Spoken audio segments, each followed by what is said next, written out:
Estou de pé em frente ao juiz com as mãos tremendo sobre a mesa de madeira escura. Meu filho, Tobias Pacheco, aponta o dedo para mim como se eu fosse uma estranha, como se eu não tivesse passado noites inteiras cuidando dele quando tinha febre, como se não tivesse renunciado aos meus próprios sonhos para que ele pudesse realizar os dele.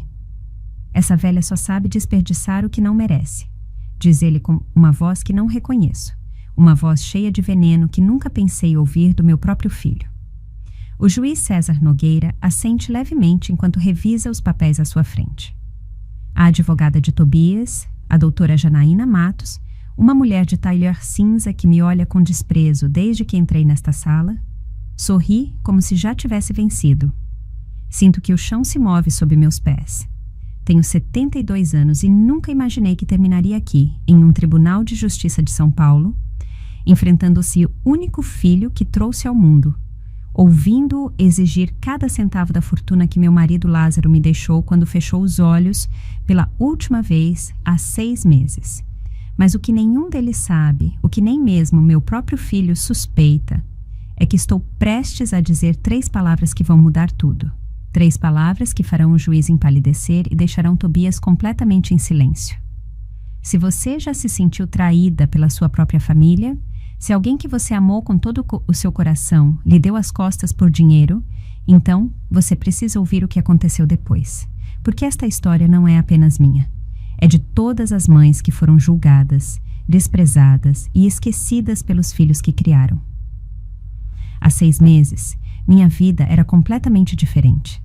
Lázaro ainda estava vivo, embora fraco, lutando contra o câncer que lhe roubava as forças dia após dia.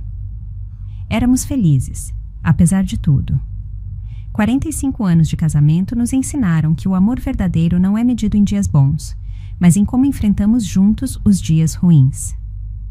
Lázaro era um homem de mãos calejadas e coração nobre. Quando nos casamos, ele não tinha mais do que um caminhão velho e um sonho impossível: construir sua própria transportadora de cargas. Eu trabalhava limpando casas para ajudá-lo a pagar o óleo diesel. Comíamos arroz e feijão com farinha por meses para economizar cada centavo, mas conseguimos.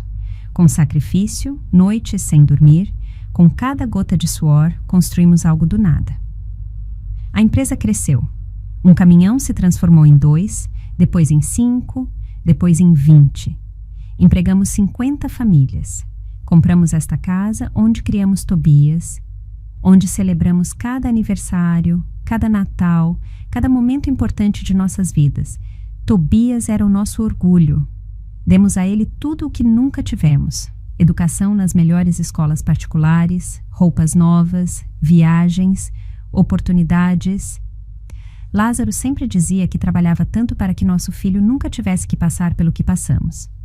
E Tobias era um bom filho, carinhoso, respeitoso, atencioso. Ele vinha nos visitar toda semana, me abraçava e dizia: "Mãe, você é o meu tesouro." Lázaro e eu nos olhávamos com aqueles olhos que só os pais entendem, aqueles olhos que dizem: "Nós conseguimos, criamos um bom homem." Tudo mudou há 3 anos. Tobias conheceu Heloísa Meirelles em um congresso de negócios. Ela era elegante, bem vestida, sempre de salto alto e perfume caro. Desde o primeiro dia que a trouxe para casa, eu soube que algo não estava certo. A maneira como ela olhava para nossa casa, como se estivesse avaliando o valor de cada coisa. A maneira como falava comigo, com aquela falsa cortesia que esconde o desprezo. Mas Tobias estava apaixonado, ou pelo menos era o que ele pensava. Eles se casaram 6 meses depois de se conhecerem. Lázaro apertou minha mão durante a cerimônia e sussurrou: "Espero que estejamos errados sobre ela." Eu assenti, embora meu coração soubesse que não estávamos. As visitas de Tobias começaram a diminuir. Primeiro vinha a cada 2 semanas, depois uma vez por mês, depois apenas em ocasiões especiais. Ele sempre tinha uma desculpa: o trabalho, o trânsito, compromissos com a família de Heloísa. Quando vinha, ela vinha com ele, e seus olhos continuavam a avaliar, calcular, medir o valor de cada objeto em nossa casa. Então Lázaro adoeceu. O diagnóstico foi devastador: câncer de pâncreas, estágio avançado. Os médicos nos deram 6 meses, talvez 1 ano se tivéssemos sorte. Liguei para Tobias em prantos. Eu precisava do meu filho. Eu precisava que o pai dele o visse antes que fosse tarde demais. Tobias veio, mas Heloísa ficou no carro. Ela tem alergia a hospitais, ele explicou. Não disse nada, mas Lázaro me olhou com aqueles olhos cansados que ainda podiam ver a verdade melhor do que ninguém. Durante aqueles últimos meses, cuidei de Lázaro com cada fibra do meu ser. Dava seus remédios, banhava-o quando ele não conseguia mais. Apenas lia seus livros favoritos, segurava sua mão durante as noites de dor. Tobias vinha nos visitar, mas cada vez menos, sempre apressado, sempre olhando para o relógio, sempre com Heloísa, esperando por ele em algum lugar. Uma tarde, 2 semanas antes de Lázaro morrer, meu marido me pediu para ligar para a advogada dele, Benita Farias. Ela era uma mulher mais velha, amiga da família havia décadas. Lázaro ficou trancado com ela por 2 horas em nosso escritório.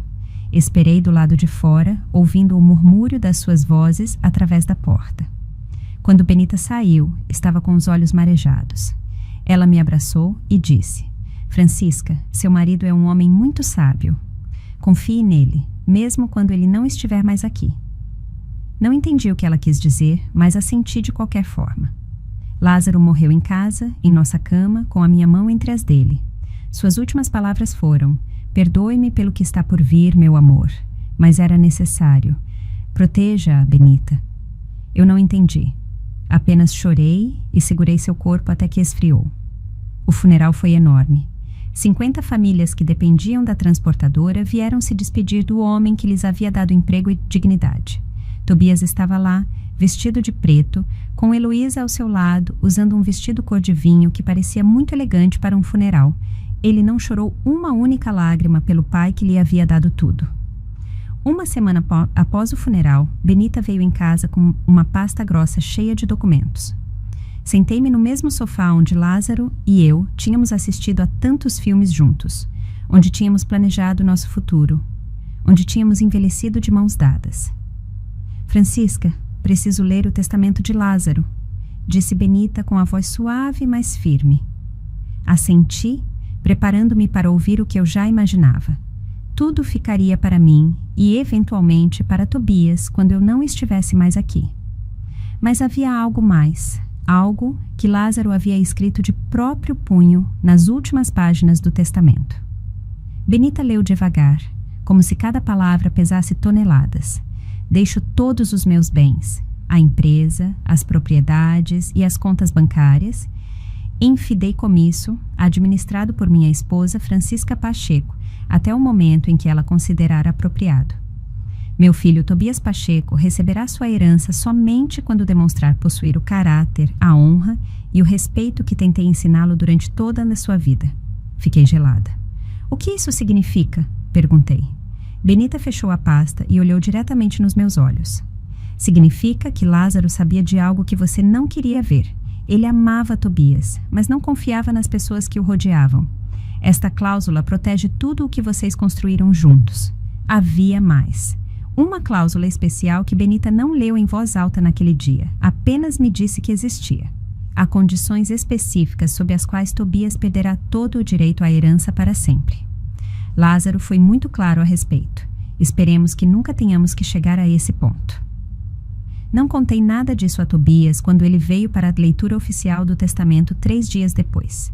Ele apenas ouviu que eu administraria tudo e que ele receberia sua parte no momento adequado. Vi seu rosto ficar tenso. Vi Heloísa apertar os lábios até ficarem brancos, mas eles não disseram nada naquele dia. Ainda não. Tentei seguir com a minha vida. A casa parecia vazia sem Lázaro. Cada canto me lembrava dele. Sua xícara de café ainda estava no mesmo lugar onde ele a deixou na última manhã em que conseguiu se levantar. Sua camisa favorita pendurada no armário. Às vezes, eu acordava à noite e estendia a mão procurando por seu calor, apenas para encontrar lençóis frios. Tobias parou de me visitar completamente. Quando eu ligava, ele sempre tinha uma desculpa. Estou muito ocupado, mãe. Temos compromissos, mãe. Na próxima semana, eu prometo, mãe. Mas a próxima semana nunca chegava. 2 meses após o funeral, recebi um telefonema de Tobias. Mãe, Heloísa e eu queremos te convidar para jantar na nossa casa. Precisamos conversar sobre algumas coisas. Meu coração saltou de esperança. Talvez meu filho finalmente quisesse se reconectar comigo. Talvez a dor de perder o pai o tivesse feito refletir. Cheguei à casa dele com um bolo que eu mesma havia assado. O favorito de Tobias desde criança. Bati na porta com um sorriso, imaginando que talvez pudéssemos voltar a ser uma família. Heloísa abriu a porta. Não sorriu. Entre, disse secamente. A casa estava impecável, decorada com móveis modernos e caros. Tudo era branco, cinza e preto, frio, sem vida, sem as fotografias de família que eu sempre imaginei que meu filho penduraria nas paredes. Tobias estava sentado na sala com uma taça de vinho na mão. Oi, mãe, disse ele sem se levantar para me abraçar. Deixei o bolo sobre a mesa de centro. Ninguém o tocou a noite toda. O jantar foi tenso.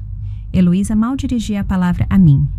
Tobias comia em silêncio, olhando para o prato como se as respostas para todas as suas perguntas estivessem escritas na comida. Tentei puxar conversa. Perguntei sobre o trabalho dele, sobre os planos, sobre como estavam lidando com a perda de Lázaro. É exatamente sobre isso que queremos falar, disse Heloísa, largando o garfo com um golpe seco no prato. Sobre o dinheiro de Lázaro. Meu coração começou a bater mais rápido. Dinheiro? Perguntei, fingindo não entender. Não se faça de boba, Francisca, continuou ela, com um tom que me fez sentir como se tivesse 5 anos e estivesse sendo repreendida. Sabemos que Lázaro deixou uma fortuna considerável. A transportadora vale milhões de reais, as propriedades, as contas bancárias, e você tem tudo. Heloísa, por favor, interveio Tobias fracamente, mas sem verdadeira convicção. Ela o ignorou. Tobias é o único filho, o herdeiro legítimo. Não é justo que você, uma mulher da sua idade, que nunca trabalhou de verdade, que só foi dona de casa, controle todo esse dinheiro. Senti como se tivesse levado um tapa. Que nunca trabalhei? Repeti com a voz trêmula. Limpei casas por anos para que Lázaro pudesse comprar o primeiro caminhão dele. Criei seu marido. Mantive este lar funcionando enquanto Lázaro construía a empresa. Isso não é trabalho real, disse Heloísa com desdém. Qualquer um pode limpar e cozinhar. O que Lázaro construiu foi graças à inteligência e ao esforço dele, não ao seu. E agora você, uma velha que provavelmente nem sequer sabe usar um computador, vai desperdiçar tudo o que ele conquistou. Olhei para Tobias, esperando que ele me defendesse, esperando que dissesse à esposa que ela estava passando dos limites, que estava me faltando com respeito. Mas meu filho apenas olhava para a taça de vinho, girando-a lentamente entre os dedos. Tobias, eu disse com a voz embargada, você pensa a mesma coisa? Ele levantou o olhar.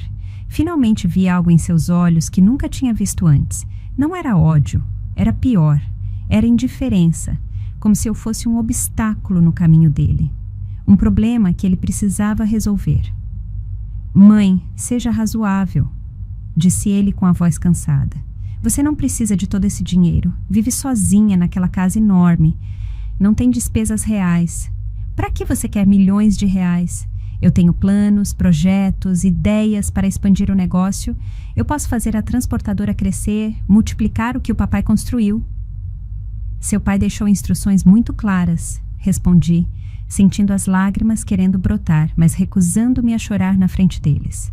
Ele sabia o que estava fazendo. Heloísa soltou uma risada amarga. Claro que sabia. Sabia que você o manipulou no leito de morte, quando ele estava fraco e confuso pelos medicamentos. Convenceu-o a deixar tudo para você. Levantei-me da cadeira tão rápido que quase a derrubei. Não vou ficar aqui para ouvir isso. Lázaro estava perfeitamente lúcido quando fez o testamento, e o fez pensando em proteger o legado dele. Protegê-lo de quem? Gritou Heloísa, também se levantando. Do próprio filho. Você é uma mulher egoísta e manipuladora, Francisca, uma parasita que viveu a vida toda às custas do marido e agora pretende ficar com tudo o que ele ganhou com o próprio esforço. Saí daquela casa com o coração destroçado em 1000 pedaços. Nem sequer levei o bolo que havia assado com tanto amor. Dirigi para casa chorando tanto que mal conseguia ver a estrada. As palavras de Heloísa ecoavam na minha cabeça como sinos.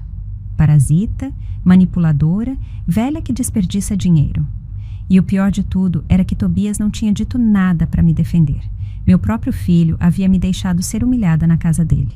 Naquela noite, não consegui dormir. Fiquei sentada na cama que dividira com Lázaro por 45 anos, olhando para a fotografia dele na mesa de cabeceira.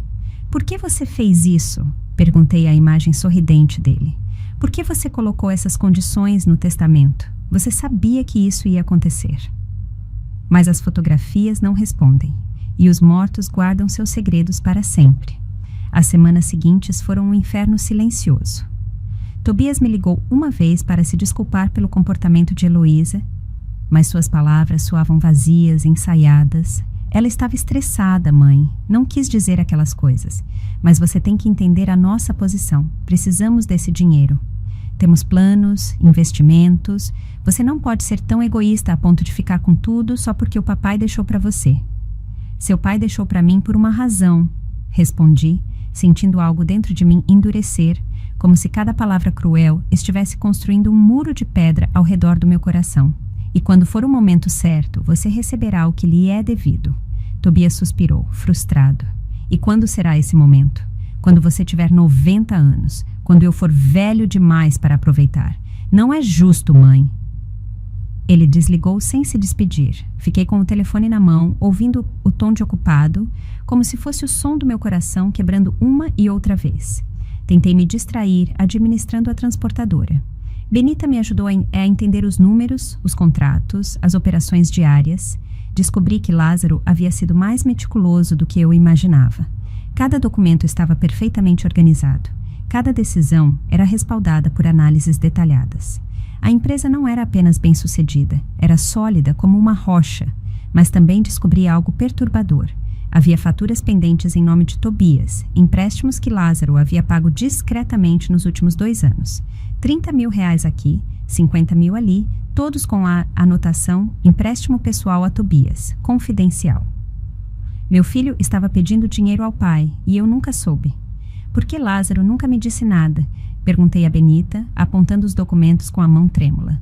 Ela suspirou profundamente. Porque ele a conhecia, Francisca. Sabia que você defenderia Tobias, não importa o que. Lázaro queria protegê-la da verdade, tanto quanto queria proteger a empresa dele. Por isso colocou essas cláusulas no testamento. Ele viu algo que você não queria ver. Naquela noite, sentei-me no escritório de Lázaro e revisei cada documento, cada e-mail que ele havia guardado, cada nota que havia escrito.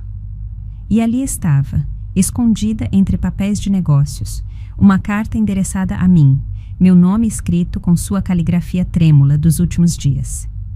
Abria com as mãos que não paravam de tremer. Minha querida Francisca, começava. Se você está lendo isto, significa que não estou mais com você e provavelmente significa que Tobias está pressionando-a por dinheiro. Perdoe-me por não ter lhe contado antes, mas nosso filho tem problemas que tentei resolver em silêncio. Ele tem dívidas de jogo, Francisca, grandes dívidas. Durante 2 anos, estive pagando secretamente, esperando que ele amadurecesse, que deixasse esses vícios, mas cada vez que eu pagava uma, aparecia outra. Heloísa sabe. Na verdade, acredito que ela o encoraja. Eu investiguei e descobri que ela também tem dívidas de cartões de crédito, de empréstimos pessoais. Eles se casaram não por amor, mas porque ambos precisavam de dinheiro e pensaram que eu era uma fonte inesgotável. Tive que parar porque as lágrimas me impediam de continuar a ler. Meu filho, meu pequeno Tobias, que havia sido tão inocente, tão puro, como havia chegado a isso? Continuei lendo com o coração partido. Não lhe disse nada porque sei o quanto você ama nosso filho. Sei que você teria vendido tudo, teria hipotecado nossa casa, teria ficado sem nada para salvá-lo. Mas, Francisca, há pessoas que não querem ser salvas. Há pessoas que só querem mais e mais até que destruam tudo. Por isso fiz o testamento desta forma. Para protegê-la, para proteger o que construímos juntos e para dar a Tobias uma última chance de demonstrar quem ele realmente é. Se ele vier a você com humildade, com respeito, com amor verdadeiro, então você saberá que meu filho ainda existe dentro daquele homem. Mas se ele vier com advogados, com exigências, com crueldade, então você saberá que o perdemos há muito tempo. Nesse caso, Francisca, não tenha piedade. Ative a cláusula especial do testamento. Benita sabe o que fazer, proteja nosso legado. Proteja as 50 famílias que dependem da transportadora e, acima de tudo, proteja a si mesma. Eu a amo além da morte. Sempre seu, Lázaro. Chorei por horas, segurando aquela carta contra o meu peito. Lázaro tinha sabido de tudo. Ele tinha visto o futuro com uma clareza que eu, cega pelo meu amor de mãe, nunca tive. E agora ele me deixava com uma decisão impossível: acreditar no meu filho ou acreditar no meu marido. 3 meses após o funeral, quando eu ainda estava processando a verdade sobre Tobias, quando ainda me debatia entre o amor de mãe e a realidade que Lázaro havia visto, veio o golpe final: um envelope amarelo entregue por um mensageiro. Dentro havia uma intimação judicial. Tobias estava me processando. Não estava pedindo uma parte da herança, não estava sugerindo uma negociação. Estava exigindo tudo, absolutamente tudo. A transportadora, as propriedades, as contas bancárias, até a casa onde o havia criado. E seu argumento legal era devastador. Eu era uma mulher idosa, mentalmente incompetente, incapaz de administrar uma empresa, e ele era o herdeiro legítimo que havia sido injustamente despojado de seu direito por um testamento redigido sob influência indevida. Sentei-me no chão da sala, com aquela intimação nas mãos, e senti como se o mundo tivesse parado. Meu filho não só queria tirar meu dinheiro, ele queria me declarar incapaz, queria me humilhar publicamente, queria me destruir. Liguei para Benita imediatamente. Ela veio em casa naquela mesma tarde com uma expressão que misturava tristeza e determinação. Eu já sabia que isso ia acontecer, disse ela enquanto se sentava na minha frente. Lázaro me alertou. Por isso redigimos o testamento dessa maneira específica. Francisca, você se lembra da cláusula especial que mencionei? Assenti fracamente. É hora de você conhecê-la por completo, continuou Benita, abrindo sua maleta e pegando outro documento. Lázaro escreveu isto: se meu filho Tobias tentar legalmente tirar de minha esposa o que lhe deixei, se a processar, se a levar ao tribunal, se tentar declará-la incompetente ou de qualquer maneira usar a lei para despojá-la de sua herança, então ele automaticamente perderá todo o direito de receber qualquer parte do meu patrimônio. Ele não apenas perde sua herança futura, mas é explicitamente excluído para sempre. Nesse caso, minha esposa tem autoridade completa para dispor de todos os bens como considerar apropriado, incluindo doações, vendas ou qualquer outra ação que proteja o legado que construímos juntos. O silêncio que se seguiu às palavras de Benita foi tão profundo que eu podia ouvir meu próprio coração batendo. Você está dizendo que se eu for a esse tribunal, Tobias perde tudo automaticamente? Perguntei com a voz mal audível. Benita assentiu lentamente. Exatamente. Lázaro sabia que se seu filho chegasse ao extremo de processá-la, significava que não restava mais nada do homem que vocês criaram. Essa era a forma dele de lhe dar provas definitivas e também de proteger a empresa e tudo com o que construíram. Levantei-me e caminhei até a janela, olhando para o jardim que Lázaro e eu havíamos plantado juntos há tantos anos. Os pés de manjericão que ele podava toda a primavera agora estavam crescendo selvagens, sem a mão cuidadosa dele. E se eu não for ao tribunal? Perguntei sem me virar. E se eu simplesmente lhe der o que ele pede? Então você trairá a última vontade do seu marido, respondeu Benita com firmeza, e permitirá que Tobias e Heloísa destruam em meses o que vocês levaram décadas para construir. Francisca, eu investiguei. Sei por que eles precisam de tanto dinheiro tão desesperadamente. Seu filho tem dívidas de jogo de mais de R$200 mil. Heloísa tem cartões de crédito com saldos que somam outros R$150 mil. Juntos, eles devem tanto que, se você lhes der a transportadora, eles a venderão em pedaços para pagar os credores. As 50 famílias que dependem desses empregos ficarão na rua. Essa informação me atingiu como um soco no estômago. Não éramos apenas Tobias e eu. Havia 50 famílias que confiavam na continuidade da empresa.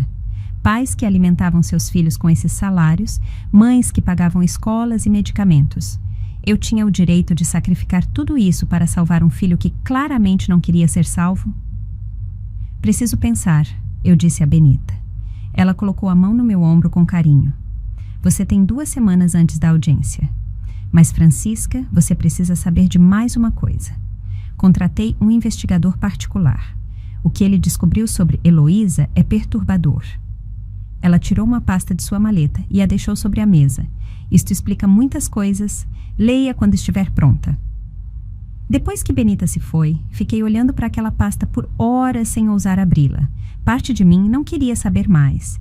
Parte de mim queria continuar acreditando que talvez tudo fosse um terrível mal-entendido, que meu filho ainda estava lá em algum lugar, preso, mas não perdido. Finalmente, quando a noite tinha caído completamente, abri a pasta.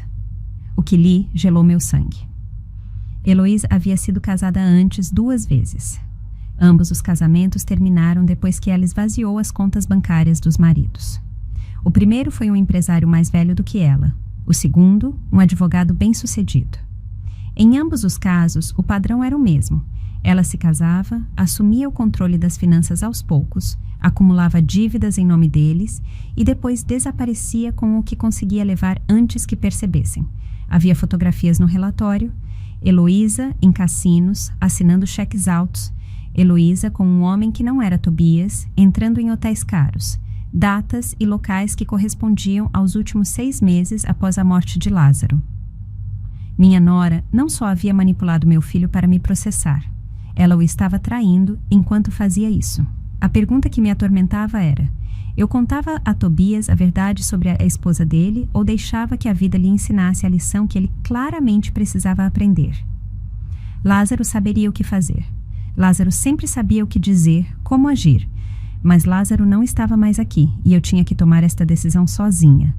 Passei aquelas 2 semanas em agonia constante. Toda vez que o telefone tocava, eu esperava que fosse Tobias ligando para se desculpar, para dizer que havia cometido um erro terrível, que retiraria a ação judicial. Mas ele nunca ligou, nem uma única vez. Meu filho havia escolhido o caminho dele, e esse caminho passava por cima de mim como se eu fosse um obstáculo sem importância. Tentei ligar para ele. 3 vezes disquei o número e 3 vezes desliguei antes que tocasse. O que eu diria? Por favor, não me faça isso. Eu ainda te amo, apesar de tudo. Seu pai sabia que isso ia acontecer e é por isso que ele o deixou de fora do testamento. Nada parecia certo. Tudo parecia desesperado e fraco. Na 4ª vez que liguei, deixei tocar. Heloísa atendeu. O que você quer, Francisca? Perguntou com aquele tom frio que já me era tão familiar. Eu preciso falar com meu filho, respondi, tentando manter a voz firme. Seu filho está ocupado se preparando para o julgamento. O julgamento onde ele finalmente recuperará o que lhe pertence por direito.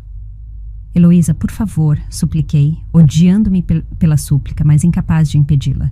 Não precisa ser assim. Podemos sentar, conversar como família. Ela riu. Uma risada cruel que me cortou como vidro. Família? Você deixou de ser família no dia em que decidiu roubar o dinheiro que pertencia a Tobias. Nos vemos no tribunal, velha. E prepare-se para perder tudo. Ela desligou. Fiquei segurando o telefone, sentindo as últimas esperanças de reconciliação se desvanecerem como fumaça. Não havia mais volta. Tobias havia escolhido, e eu teria que escolher também. Na noite anterior à audiência, peguei a carta de Lázaro novamente e a li por completo. Desta vez, não chorei. Desta vez, senti algo diferente crescendo dentro de mim. Não era ódio nem vingança, era clareza. Lázaro me havia deixado esta prova sabendo exatamente o que aconteceria. Ele havia visto em Tobias algo que eu me recusara a ver: fraqueza, ganância, falta de caráter, e ele me havia dado as ferramentas para me proteger. Está bem, meu amor, eu disse à fotografia de Lázaro naquela noite. Farei o que você pediu. Protegerei nosso legado e deixarei que Tobias enfrente as consequências das suas decisões. Dormi melhor naquela noite do que nos últimos 3 meses. Pela primeira vez, desde que Lázaro morreu, senti que não estava completamente sozinha. Ele havia previsto isso, havia me preparado, e agora era a minha vez de honrar a última vontade dele. Na manhã da audiência, vesti um talher cor de pérola que Lázaro sempre dizia que me fazia parecer digna e forte. Maquiei-me com cuidado, não para esconder minha idade, mas para mostrar que uma mulher de 72 anos podia ter toda a dignidade e fortaleza do mundo. Olhei-me no espelho e vi alguém que havia sobrevivido a 45 anos de casamento, que havia construído um império do zero junto ao marido, que havia criado um filho com todo o seu amor. Essa mulher não era fraca, não era incompetente e não ia se deixar destruir sem lutar. Benita me pegou cedo no carro. Repassamos a estratégia. Tobias vai tentar pintá-la como uma idosa senil que não sabe nada de negócios. Vão trazer testemunhas falsas, vão manipular números, vão fazer todo o possível para que a senhora pareça incompetente. E o que fazemos nós? Perguntei, sentindo os nervos começarem a subir pela minha coluna. Benita me olhou com um sorriso pequeno, mas cheio de determinação. Nós os deixamos se enterrar sozinhos. Deixamos que apresentem o caso, que contem todas as suas mentiras, que mostrem exatamente quem são. E quando chegar a sua vez de falar, a senhora simplesmente dirá a verdade. A verdade que Lázaro deixou escrita, a verdade que nenhum deles conhece ainda.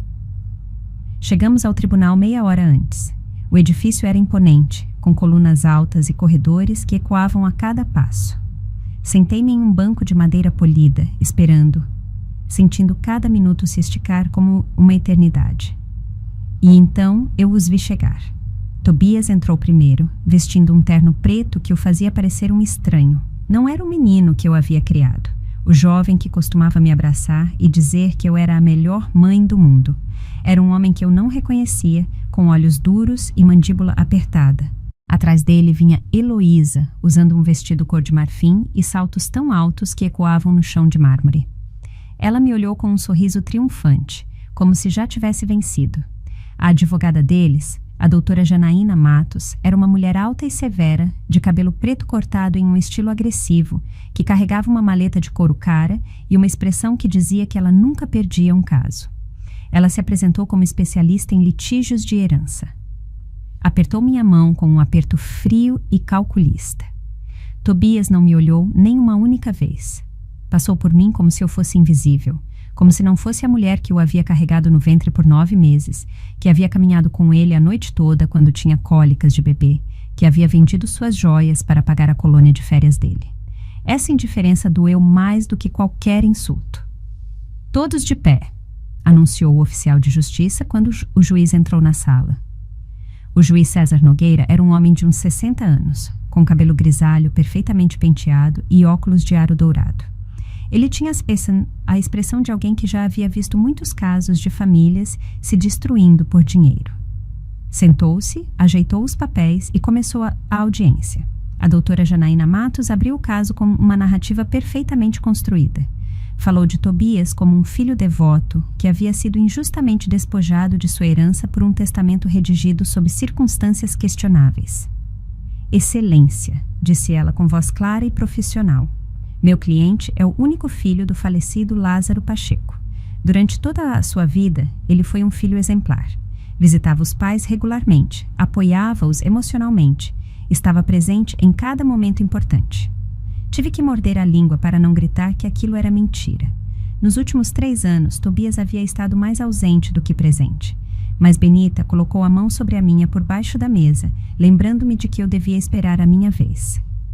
No entanto, continuou a doutora Matos, após a morte de seu pai, meu cliente descobriu que havia sido excluído da herança de maneira quase completa. Tudo ficou nas mãos da senhora Francisca Pacheco, uma mulher de 72 anos, sem experiência em negócios, sem formação acadêmica em administração, sem as capacidades necessárias para gerir uma transportadora que vale mais de 5 milhões de reais. 5 milhões. Era a primeira vez que eu ouvia essa cifra em voz alta. Lázaro e eu havíamos construído algo que valia 5 milhões de reais, de um único caminhão velho até aquilo. E agora meu filho queria tirar tudo de mim. Excelência. A advogada tirou vários documentos da maleta.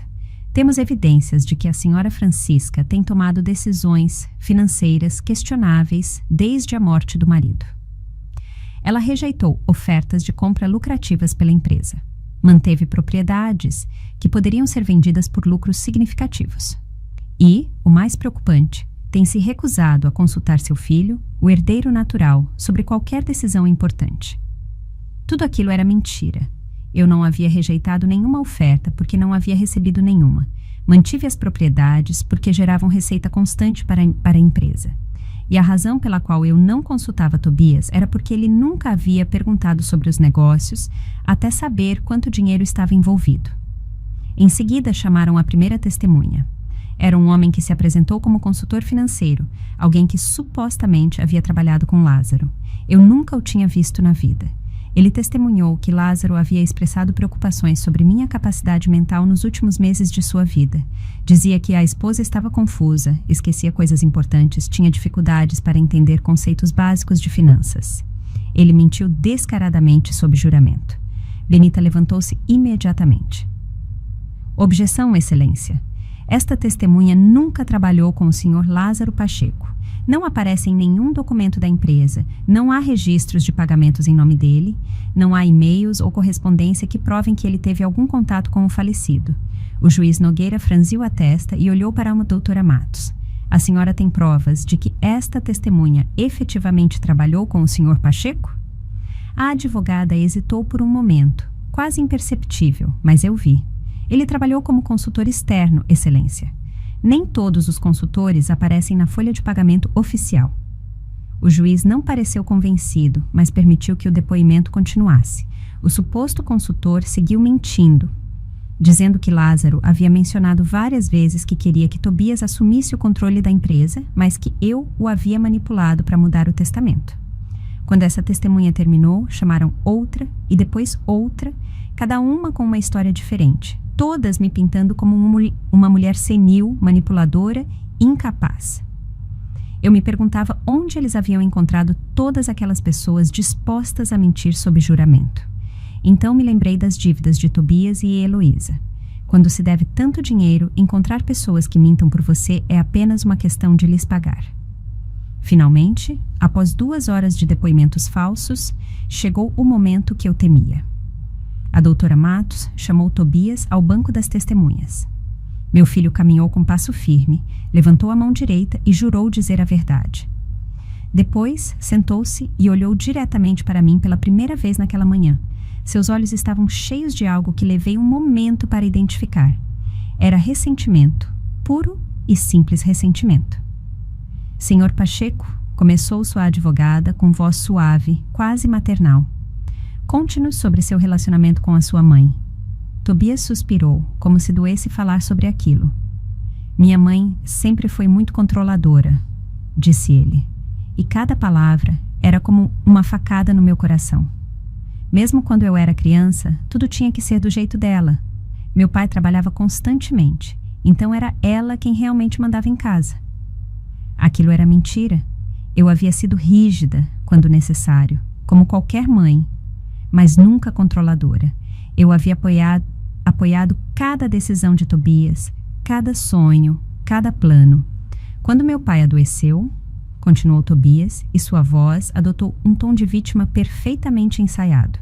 Ela não me deixava ficar sozinho com ele. Estava sempre lá, monitorando cada conversa, controlando quem podia visitá-lo e quando. Agora eu entendo porque ela estava garantindo que meu pai mudasse o testamento a favor dela. Isso não é verdade, gritei sem conseguir me conter mais. O juiz bateu o martelo. Ordem na sala, senhora Francisca Pacheco. A senhora terá sua oportunidade de falar. Por enquanto, deve permanecer em silêncio ou terei que retirá-la. Mordi o lábio até sentir o gosto de sangue na boca. Benita apertou minha mão com força. Tobias continuou falando, construindo uma narrativa onde eu era a vilã e ele, o pobre filho que havia sido roubado pela própria mãe gananciosa. Falou sobre como eu havia cortado todo o contato com ele após a morte de Lázaro, como me recusava a atender suas ligações ou a me encontrar com ele. Ele omitiu mencionar que havia parado de me visitar primeiro, que suas únicas ligações eram para exigir dinheiro, que a única reunião que tivemos terminou com a esposa dele me chamando de parasita. Minha mãe nunca trabalhou um dia sequer na vida, disse Tobias com uma convicção que me fez questionar se ele realmente acreditava nas próprias mentiras ou se era apenas um ator tão bom que conseguia enganar a si mesmo. Tudo o que temos foi construído pelo meu pai. Ele era o gênio, o trabalhador, o visionário. Ela era apenas dona de casa e agora pretende controlar um império que não construiu, que não entende e que está destinada a destruir por pura ignorância dela. Cada palavra era como veneno pingando nos meus ouvidos. Era assim que meu filho me via, era assim que ele se lembrava da infância. Não se lembrava das noites que passei acordada passando uniformes para que ele tivesse roupas limpas. Não se lembrava de que vendi o único anel de ouro que minha mãe havia me deixado para pagar o acampamento de férias dele. Não se lembrava de que trabalhei limpando casas, ajoelhada em pisos alheios para que o pai dele pudesse comprar o primeiro caminhão. E agora a voz de Tobias falhou com uma emoção que teria parecido genuína se eu não soubesse a verdade. Estou aqui porque não tenho outra opção.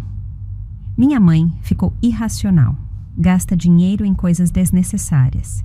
Rejeita conselhos de profissionais e, o mais preocupante, mostra sinais claros de deterioração mental. Esquece conversas, confunde datas, às vezes nem sequer se lembra se tomou os remédios. Perdi a compostura. Levantei-me da cadeira com tanta força que ela caiu para trás com um baque que ecoou em toda a sala. Mentiroso! Gritei com toda a força dos meus pulmões. Como você ousa? Como você ousa inventar essas mentiras sobre a sua própria mãe? O juiz Nogueira bateu o martelo repetidamente. Senhora Pacheco, esta é a sua última advertência. Sente-se imediatamente ou farei com que a retirem da sala. Benita me puxou pelo braço com urgência, sussurrando no meu ouvido. Francisca, controle-se. É exatamente isso que eles querem. Estão tentando fazê-la parecer instável. Não lhes dê o que eles procuram. Sentei-me, tremendo de raiva e dor. Tobias me olhou com uma expressão que poderia ter passado por preocupação se eu não tivesse visto a satisfação oculta em seus olhos. Ele estava gostando daquilo. Meu filho estava gostando de me ver sofrer. A doutora Matosa aproveitou minha explosão perfeitamente. Como podem ver, Excelência, a senhora Pacheco demonstra comportamento errático e irracional. Não consegue controlar suas emoções nem mesmo em um ambiente formal como este tribunal. Como podemos confiar que ela tomará decisões racionais sobre milhões de reais e o futuro de 50 famílias que dependem dessa transportadora? Em seguida, Heloísa foi chamada ao banco das testemunhas. Ela jurou dizer a verdade com a mão sobre a Bíblia. E me perguntei se aquela Bíblia queimaria com o contato de tanta falsidade. Sentou-se com postura perfeita, cruzou as pernas com elegância e começou sua atuação.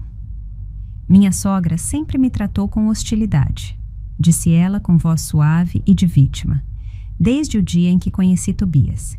Acredito que ela não podia aceitar que o filho tivesse uma vida própria, uma família própria. Tentei me aproximar dela muitas vezes. Convidava-a para jantar, ligava, enviava flores no aniversário, mas ela sempre me rejeitava com frieza.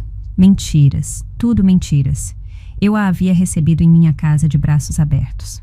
Havia tentado conhecê-la, entendê-la, amá-la como uma filha, mas ela sempre me olhava com aqueles olhos calculistas, avaliando, medindo, planejando.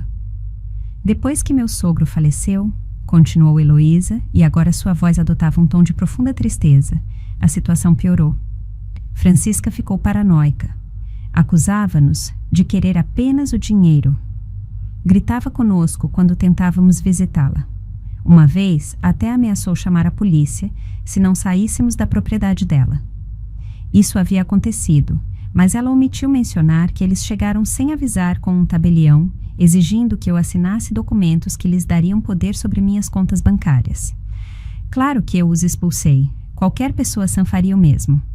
O que mais me preocupa, disse Heloísa, olhando diretamente para o juiz com olhos que brilhavam com lágrimas falsas perfeitamente sincronizadas, é que Francisca está colocando em risco o legado de Lázaro.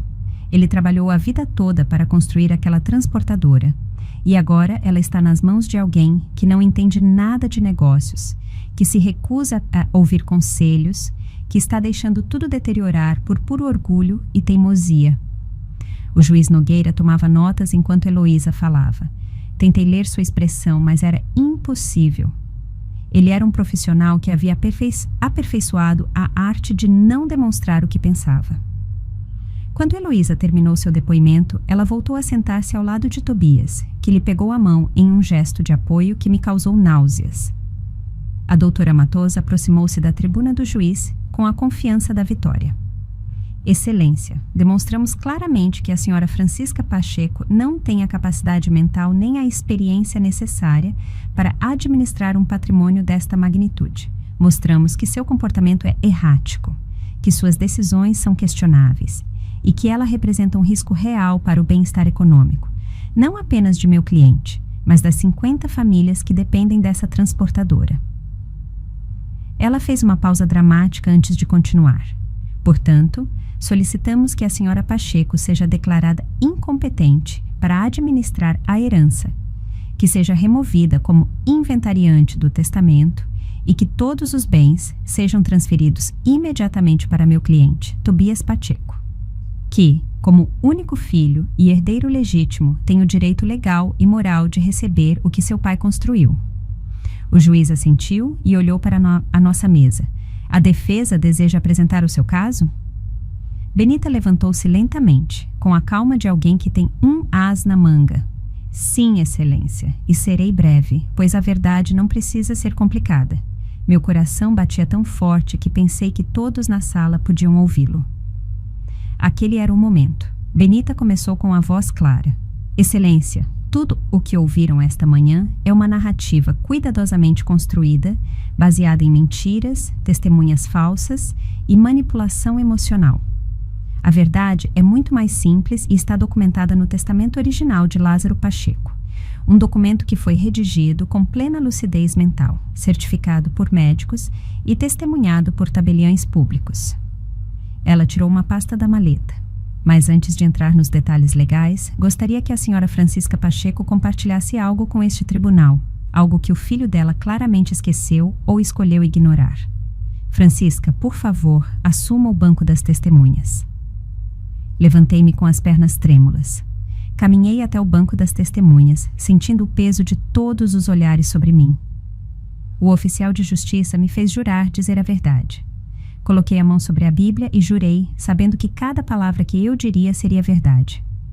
Mesmo que doesse, mesmo que destruísse meu filho, mesmo que acabasse com qualquer possibilidade de reconciliação. Sentei-me e olhei o juiz Nogueira diretamente nos olhos. Excelência, meu nome é Francisca Pacheco. Tenho 72 anos. Fui casada com Lázaro Pacheco por 45 anos até a morte dele, há 6 meses. E estou aqui porque meu único filho está me processando por dinheiro que ele acredita que lhe pertence. Minha voz soava mais firme do que eu esperava. Benita havia me preparado para aquele momento, mas nada poderia realmente me preparar para olhar meu filho nos olhos enquanto eu destruía as mentiras dele, uma por uma. Meu filho diz que eu nunca trabalhei. Isso é mentira. Trabalhei limpando casas por 10 anos para que o pai dele pudesse comprar o primeiro caminhão. Trabalhei no escritório da transportadora por outros 20 anos, fazendo a contabilidade, atendendo clientes, organizando rotas.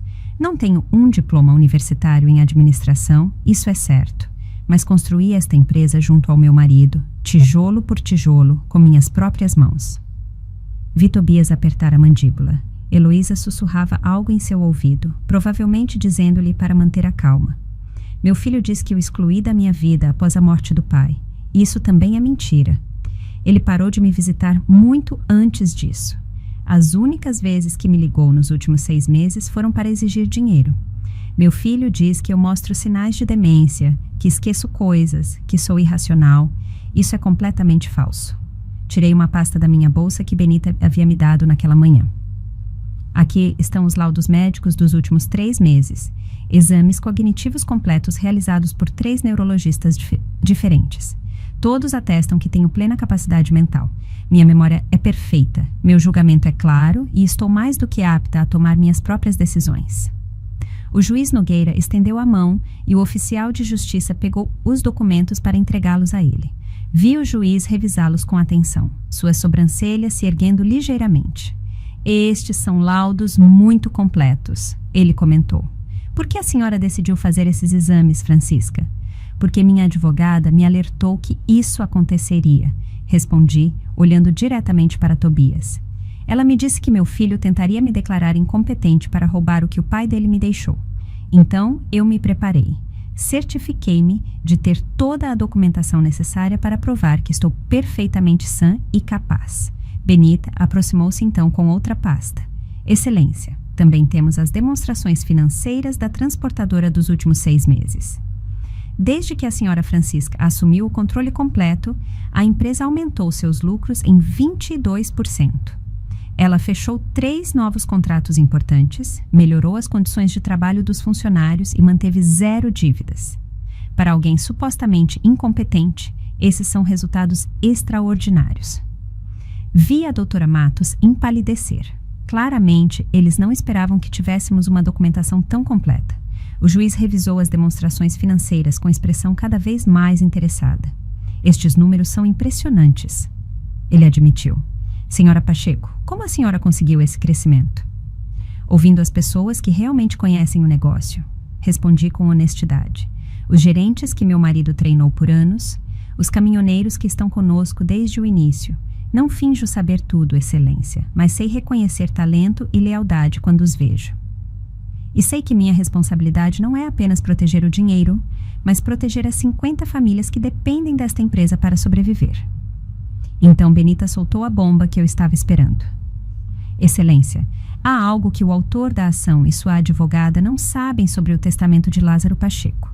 Algo que muda completamente este caso. Ela tirou um documento grosso e o colocou na frente do juiz. Este é o testamento completo, não a versão resumida que foi lida após o funeral.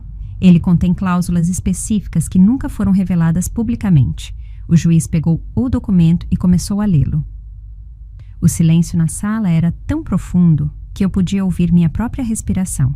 Vi os olhos do juiz se moverem de linha em linha e sua expressão mudar gradualmente de neutra para surpresa, e depois para algo que parecia respeito misturado com tristeza. Isto é extraordinário, murmurou o juiz, mais para si mesmo do que para a sala. Em seguida levantou os olhos e olhou diretamente para Tobias. Senhor Pacheco, o senhor conhecia esta cláusula do testamento de seu pai? Tobias parecia confuso. Que cláusula, Excelência? Eu li o testamento. Tudo ficava para a minha mãe, com uma promessa vaga de que eu receberia minha parte quando fosse apropriado. Há mais do que isso, disse o juiz com voz grave. Muito mais. Olhou para Benita. A senhora deseja explicar ou prefere que eu leia em voz alta? Benita olhou para mim e eu assenti. Era hora de a verdade completa vir à tona. Permita-me ler, Excelência, disse Benita, pegando o documento. Sua voz preencheu a sala com palavras que Lázaro havia escrito sabendo exatamente o que iria acontecer. Testamento de Lázaro Pacheco. Cláusulas especiais, redigidas 2 semanas antes de meu falecimento.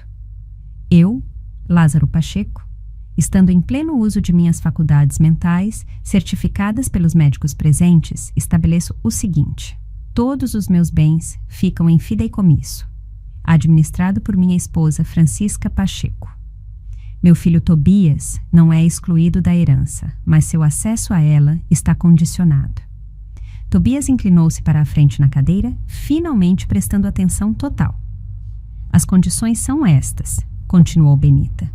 Tobias receberá sua herança quando cumprir qualquer um dos seguintes requisitos. Primeiro, que demonstre por um período mínimo de 2 anos que pode manter um emprego estável e viver dentro de suas posses sem acumular dívidas de jogo ou empréstimos irresponsáveis. Segundo, que demonstre respeito genuíno por sua mãe e reconheça o sacrifício que ambos os pais fizeram por ele. Terceiro, que demonstre interesse real no bem-estar da transportadora e de seus funcionários, e não apenas em seu valor monetário. O rosto de Tobias havia mudado de confusão para horror. Mas há uma cláusula adicional, disse Benita, e sua voz se tornou mais dura. Uma cláusula que Lázaro esperava nunca ter que usar, mas que incluiu por precaução. E cito textualmente: se meu filho Tobias processar sua mãe, levá-la ao tribunal, tentar declará-la incompetente ou de qualquer maneira usar meios legais para tentar despojá-la do que lhe deixei, então ele perderá automática e irrevogavelmente todo o direito a qualquer parte do meu patrimônio. Nesse caso, Francisca terá autoridade absoluta para dispor de todos os bens, como considerar apropriado, incluindo doações completas, se assim o decidir. O silêncio que se seguiu foi ensurdecedor. Vi o sangue escoar do rosto de Tobias. Vi Heloísa se levantar parcialmente da cadeira, incrédula. Vi a doutora Matos fechar os olhos, sabendo que acabara de perder o caso antes que ele realmente começasse. Não, sussurrou Tobias. Isso não pode ser real. Meu pai não faria isso. O juiz Nogueira levantou o documento. Este testamento foi redigido perante 3 tabeliões públicos, 2 médicos que atestaram a capacidade mental do Sr. Pacheco e foi registrado legalmente. É completamente válido. Levantei-me então do banco das testemunhas. Benita me havia dito que aquele era o meu momento, o momento de dizer as 3 palavras que mudariam tudo. Caminhei para o centro da sala, olhando meu filho diretamente nos olhos, pela primeira vez com clareza absoluta sobre quem ele realmente era. Eu não herdei nada, eu disse com a voz clara e forte que ressoou em cada canto daquela sala. As 3 palavras que eu havia ensaiado, que eu havia temido dizer, mas que agora saíam com certeza absoluta. Todos me olharam sem entender. O juiz Nogueira franziu a testa. O que a senhora quer dizer com isso, Francisca? Respirei fundo antes de continuar. Quero dizer exatamente isso, Excelência. Eu não herdei nada. Meu marido não me deixou a fortuna dele. O que meu marido fez foi me colocar no comando de proteger o legado dele até que o filho dele demonstrasse ser digno de recebê-lo. Eu não sou a dona desses 5 milhões de reais. Eu sou a guardiã, a protetora. E meu trabalho era esperar para ver que tipo de homem meu filho se tornaria quando se confrontasse com a tentação do dinheiro fácil. Vi o juiz Nogueira começar a entender. Vi algo em sua expressão mudar, como se ele estivesse vendo o brilho do plano de Lázaro pela primeira vez. Seu marido criou um teste, ele disse lentamente. Um teste de caráter. Assenti, sentindo as lágrimas finalmente começarem a rolar pelo meu rosto, mas sem tentar detê-las. Exatamente, Lázaro sabia que o dinheiro muda as pessoas. Ele queria saber se o filho dele valorizava mais a fortuna ou a família. Queria saber se Tobias seria capaz de esperar, de respeitar, de confiar, ou se correria imediatamente aos tribunais para tomar à força o que o pai queria lhe dar com amor. Virei-me para Tobias, que agora estava com a cabeça entre as mãos. E agora eu tenho minha resposta. Agora eu sei o que você escolheu, meu filho. Você escolheu o dinheiro. Você escolheu acreditar em uma mulher que você conhece há 3 anos, em vez da mãe que o criou por 45. Você escolheu me humilhar em público, me declarar incompetente, destruir minha reputação. E por essa escolha, por trazer este caso a este tribunal, você ativou a cláusula que seu pai mais temia ter que usar. Tobias levantou a cabeça abruptamente, com olhos avermelhados que eu não sabia se eram de raiva ou de lágrimas contidas. Isso é trapaça, gritou ele, levantando-se. É uma armadilha cruel. Meu pai armou uma arapuca para que eu nunca pudesse receber o que me é de direito. Sua voz falhava a cada palavra, mas eu não sentia mais pena dele. Apenas sentia o peso terrível da verdade que Lázaro havia visto muito antes de mim. Não foi uma armadilha, eu disse com a voz mais firme do que me sentia por dentro. Foi uma oportunidade de demonstrar que você havia aprendido os valores que tentamos lhe ensinar. Seu pai o amava tanto que estava disposto a arriscar o legado inteiro dele para lhe dar uma última lição sobre o que realmente importa na vida. Não o dinheiro, não o poder, mas o caráter, a integridade, o respeito. O juiz Nogueira bateu o martelo, solicitando ordem, pois Heloísa também havia se levantado, gritando que tudo aquilo era uma conspiração, que Benita e eu havíamos falsificado documentos, que havíamos manipulado o testamento após a morte de Lázaro. Mas sua voz soava desesperada, como alguém que vê seu castelo de cartas desmoronar diante dos olhos. Ordem! Rugiu o juiz, com uma autoridade que fez todos se calarem instantaneamente. Sentem-se todos imediatamente, ou desalojarei esta sala. Heloísa e Tobias caíram em suas cadeiras. A doutora Matos estava de cabeça baixa, revisando freneticamente papéis como se pudesse encontrar alguma saída legal para aquele desastre. Benita aproveitou o momento para apresentar mais evidências. Excelência, há algo mais que o tribunal precisa saber. Algo que explica por que Tobias precisa desse dinheiro tão desesperadamente. Ela tirou outra pasta, esta cheia de documentos que eu havia revisado semanas atrás, mas que ainda me doíam toda vez que os via.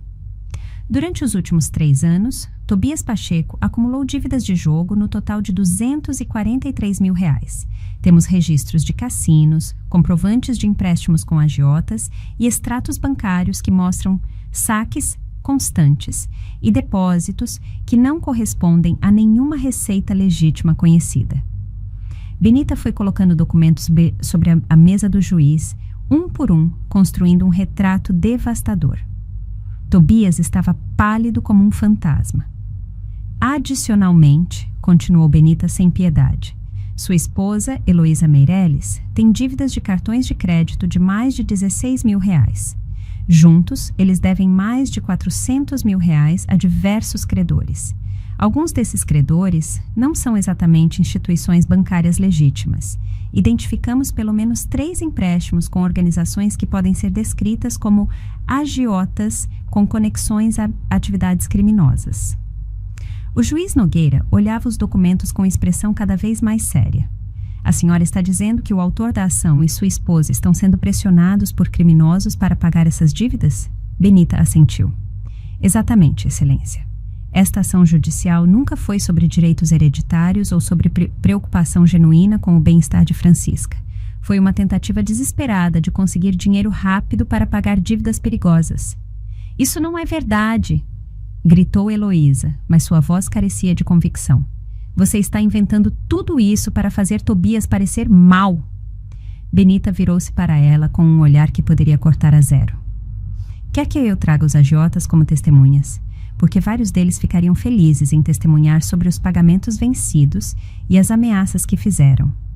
Na verdade, temos gravações de chamadas telefônicas onde eles discutem exatamente isso. Heloísa ficou calada, finalmente derrotada. Tobias estava com a cabeça entre as mãos novamente, os ombros tremendo.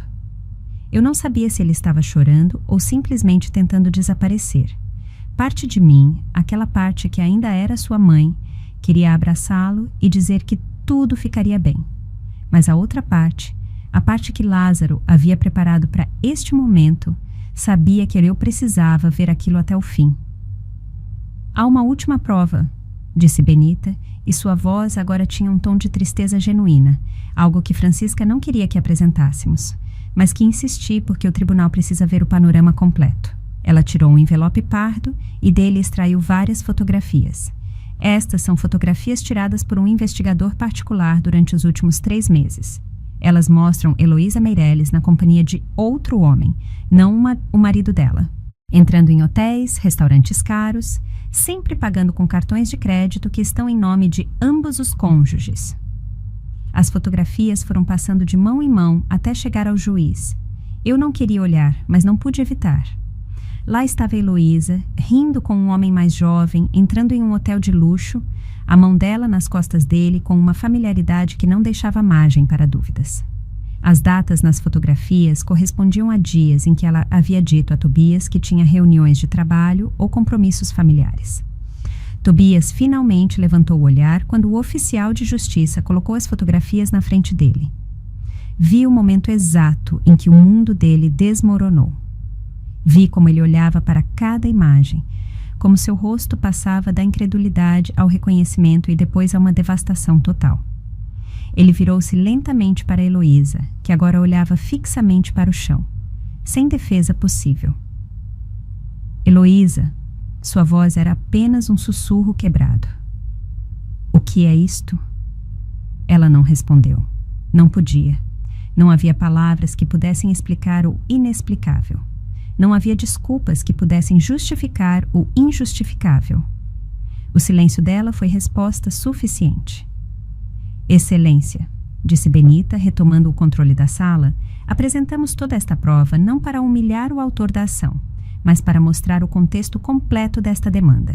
Tobias Pacheco não veio a este tribunal porque se preocupava com o bem-estar de sua mãe ou com o legado de seu pai. Ele veio porque está desesperado, manipulado e preso em uma situação que ele mesmo criou com más decisões. E em vez de pedir ajuda à família, ele decidiu destruí-la. O juiz Nogueira recostou-se na cadeira, tirando os óculos para esfregar os olhos cansados. Ele havia visto muitos casos familiares horríveis em sua carreira, mas mesmo para ele aquilo parecia particularmente doloroso. Preciso de um recesso, anunciou finalmente. 30 minutos. Quando eu voltar, darei meu veredito. Ele se levantou e saiu pela porta dos fundos. O oficial de justiça anunciou o recesso.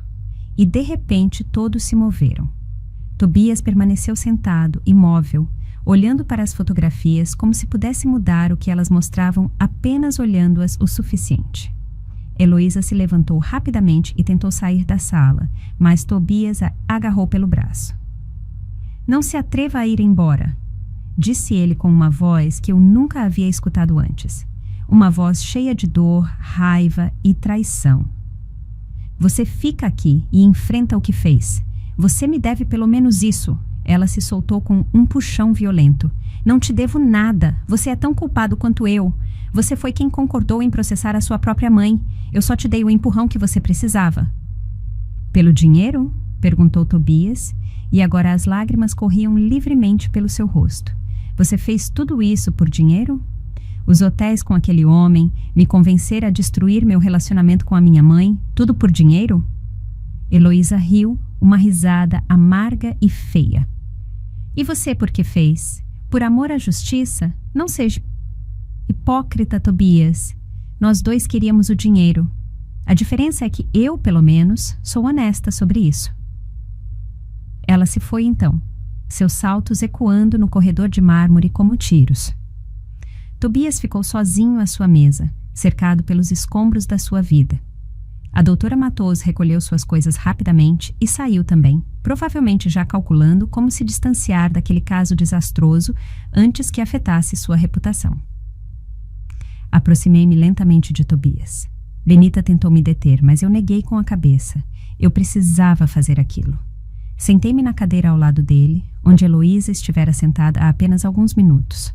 Mãe, ele disse sem me olhar, sua voz quebrada em 1000 pedaços. Me perdoa, eu sinto muito. Eu não sei como cheguei a esse ponto. Eu não sei em que momento me transformei nesta pessoa. Coloquei minha mão sobre a dele, aquela mão que eu havia segurado quando ele deu seus primeiros passos, que eu havia curado quando ralava os joelhos brincando, que eu havia aplaudido em cada conquista de sua vida. Eu também não sei, meu filho, eu disse. Mas sei que seu pai viu isso acontecer muito antes de nós dois. Foi por isso que ele fez o que fez. Não para te castigar, mas para te dar uma chance de acordar antes que fosse tarde demais. Mas agora é tarde demais, sussurrou Tobias. Eu perdi tudo, a herança, meu casamento, seu respeito, tudo. Olhei para ele então. Eu realmente olhei, tentando encontrar o menino que ele havia sido no homem destruído que estava à minha frente. Você não perdeu tudo, eu disse suavemente. Você ainda está vivo, você ainda pode mudar. Você ainda pode se tornar o homem que seu pai esperava que você fosse. Mas, Tobias, isso tem que começar com você, não com dinheiro, não com heranças, mas com olhar no espelho e decidir quem você quer ser. Ele finalmente me olhou com olhos vermelhos e inchados. Você pode me perdoar algum dia? A pergunta partiu meu coração porque eu não tinha uma resposta fácil. Eu não sei, admiti com honestidade. O que você fez hoje, como você me humilhou, as mentiras que você disse sobre mim, isso não se apaga facilmente. Mas você é meu filho, e essa é uma conexão que nem mesmo você conseguiu quebrar completamente, embora tenha tentado com todas as suas forças. O oficial de justiça anunciou que o juiz estava voltando. Tobias e eu nos separamos, cada um voltando para o seu lado da sala, mas algo havia mudado naqueles 30 minutos. Não era reconciliação, nem era perdão. Era simplesmente o reconhecimento de uma verdade dolorosa que ambos teríamos que carregar pelo resto das nossas vidas. O juiz Nogueira entrou com expressão solene, sentou-se, organizou seus papéis e olhou para todos nós com a seriedade de alguém que está prestes a mudar vidas para sempre. Revisei todas as provas apresentadas. Li o testamento completo de Lázaro Pacheco várias vezes e devo dizer que em 30 anos de carreira judicial nunca vi um documento tão meticulosamente projetado, nem uma situação tão tragicamente previsível. Ele fez uma pausa, deixando suas palavras assentarem na sala. O Sr. Lázaro Pacheco não era apenas um empresário de sucesso. Ele era um homem que conhecia profundamente a natureza humana. Ele viu a fraqueza em seu filho e, em vez de simplesmente excluí-lo de sua herança, deu-lhe um teste, uma oportunidade de demonstrar que os valores que tentou incutir nele durante toda a sua vida haviam criado raízes o suficiente para resistir à tentação do dinheiro fácil. O juiz olhou diretamente para Tobias. Sr. Pacheco, o senhor falhou nesse teste. Não só falhou, mas o fez da maneira mais espetacular possível. Processou a própria mãe. Tentou declará-la incompetente com depoimentos falsos. Humilhou-a publicamente com acusações infundadas. E tudo isso enquanto sua esposa o traía e ambos acumulavam dívidas que planejavam pagar com o dinheiro da sua família. Tobias havia baixado a cabeça novamente, incapaz de sustentar o olhar do juiz. Portanto, continuou o juiz Nogueira com uma voz que ecoava com autoridade final, de acordo com as cláusulas específicas do testamento de Lázaro Pacheco, declaro que Tobias Pacheco perdeu irrevogavelmente todo o direito a qualquer parte da herança de seu pai. A ação judicial é indeferida com prejuízo, o que significa que não pode ser apresentada novamente. E a senhora Francisca Pacheco mantém autoridade completa sobre todos os bens do patrimônio para dispor deles como considerar apropriado. O martelo bateu na mesa com um som que marcou o fim de tudo. Não houve gritos, não houve protestos, apenas um silêncio pesado e definitivo. A doutora Matos havia desaparecido durante o recesso e nunca mais voltou. Heloísa também não estava. Tobias ficou sozinho em sua derrota, cercado pelas consequências de cada má decisão que havia tomado nos últimos 3 anos. Saí do tribunal com Benita ao meu lado. O sol estava brilhando lá fora, um contraste cruel com a escuridão do que acabara de acontecer lá dentro. A senhora conseguiu, disse Benita, pondo a mão no meu ombro. Protegeu o legado de Lázaro exatamente como ele queria. Assenti, mas não senti a vitória. Apenas sentia um vazio enorme onde antes havia minha família. Os dias seguintes foram estranhos. A notícia do julgamento havia vazado para a comunidade empresarial. Alguns me ligavam para parabenizar, outros simplesmente para fofocar. Ignorei a todos. Tranquei-me na casa que Lázaro e eu havíamos construído juntos e, pela primeira vez em meses, permiti que o luto realmente me atingisse. Não apenas o luto pelo meu marido, mas pelo meu filho. Porque, embora Tobias ainda estivesse vivo, o filho que eu conhecia havia morrido em algum momento durante aqueles últimos 3 anos. 2 semanas após o julgamento, tomei uma decisão. Liguei para Benita e pedi que ela organizasse uma reunião com os gerentes principais da transportadora e com representantes dos funcionários. Quando todos estavam reunidos na sala de reuniões que Lázaro havia usado por décadas, eu lhes expliquei meu plano. A transportadora vale 5 milhões de reais, comecei, olhando para os rostos das pessoas que haviam trabalhado fielmente ao lado do meu marido por anos. E depois de muita reflexão, decidi o que fazer com ela. Vou criar um fundo fiduciário que garanta que a empresa continue operando, que todos vocês mantenham seus empregos e que os lucros sejam distribuídos de forma justa entre todos os que contribuem para o sucesso dela. Vi a surpresa nos rostos deles. Adicionalmente, continuei, vou doar 2 milhões de reais para organizações que ajudam pessoas com vício em jogos e vítimas de abuso financeiro. Farei isso em nome de Lázaro, porque sei que ele teria querido que seu legado ajudasse a evitar que outras famílias passassem pelo que passamos. Um dos gerentes mais antigos, um homem chamado César, que havia trabalhado com Lázaro desde o início, levantou a mão. E quanto à senhora, Francisca, o que vai fazer com o restante? Sorri pela primeira vez em semanas. Com o restante, vou viver modestamente. Como Lázaro e eu sempre vivemos. Não preciso de mansões nem de luxos. Preciso de paz e de saber que honrei a última vontade do homem que amei por 45 anos. 1 mês após o julgamento, Tobias apareceu na minha porta. Eu não falava com ele desde aquele dia no tribunal.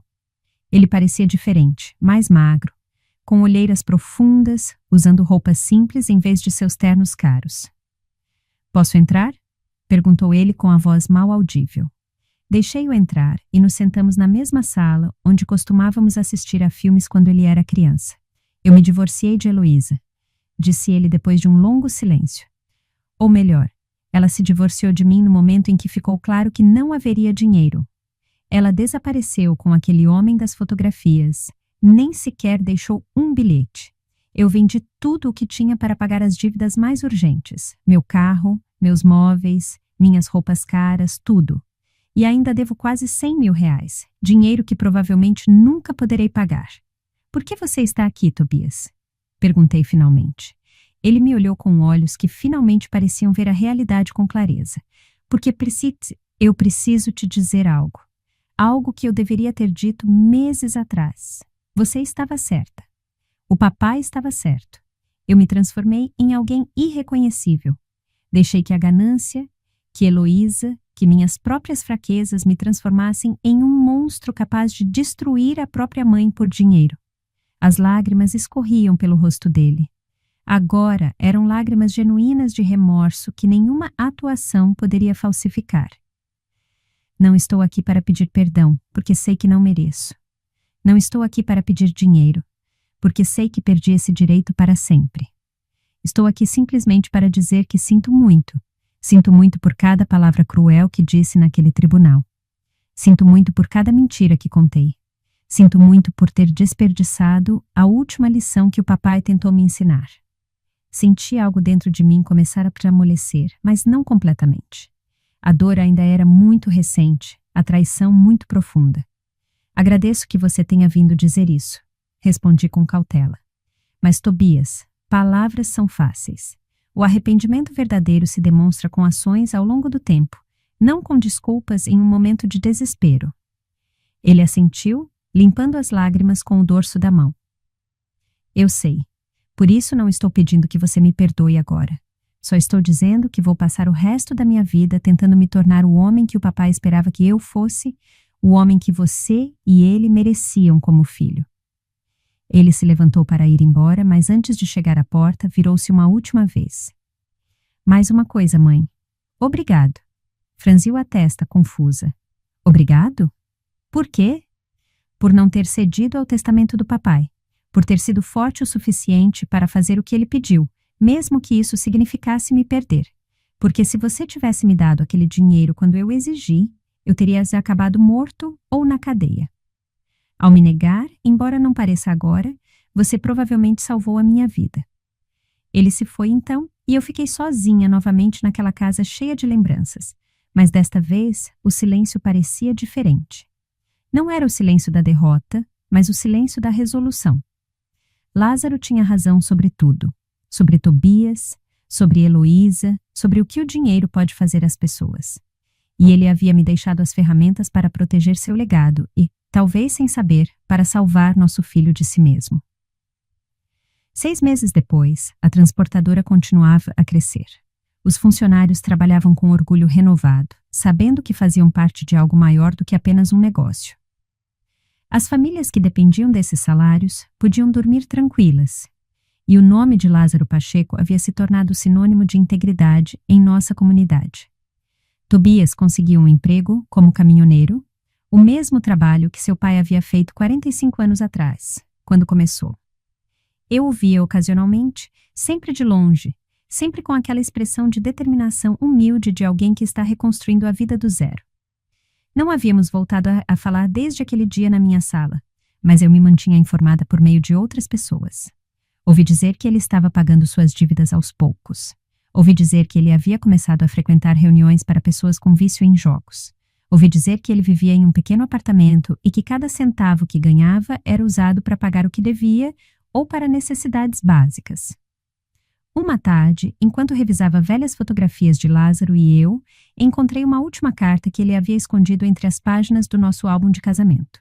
Estavam endereçadas a mim, com instruções de abri-la somente depois que tudo terminasse. Com as mãos trêmulas, rompi o selo. Minha querida Francisca, dizia com sua caligrafia familiar. Se você está lendo isto, significa que meu plano funcionou, embora provavelmente a um custo terrível para o seu coração de mãe. Eu sei que você amava Tobias mais do que a sua própria vida. Sei que protegê-lo era o seu instinto mais forte. Por isso eu sabia que você precisaria que eu tomasse esta decisão por você. Não porque eu não confiasse em você, mas porque eu a conheço muito bem. Você teria sacrificado tudo, teria dado até o último centavo para salvar nosso filho, e ao fazê-lo, o teria destruído completamente. Às vezes, o maior amor é deixar que as pessoas enfrentem as consequências de suas ações. É a coisa mais difícil que um pai pode fazer, mas é a única coisa que realmente pode salvá-las. Espero que Tobias um dia entenda isso. Espero que ele use esta segunda chance que lhe demos, e se não o fizer, pelo menos você saberá que tentamos de tudo, Eu a amo além do tempo e da morte. E, embora eu não esteja mais aqui para segurar sua mão, espero que você sinta minha presença toda vez que tomar uma decisão difícil, porque as melhores decisões raramente são as mais fáceis. Sempre seu, Lázaro. Dobrei a carta cuidadosamente e a guardei junto ao meu coração. Lázaro estava certo, como sempre. O melhor legado não é o dinheiro que você deixa. É o caráter que você incute, é a força que você inspira. É o amor que se mantém firme mesmo quando dói. Naquela noite, pela primeira vez desde a morte dele, dormi profundamente. Sonhei com Lázaro jovem, com seu sorriso brilhante e suas mãos fortes, construindo algo bonito do nada.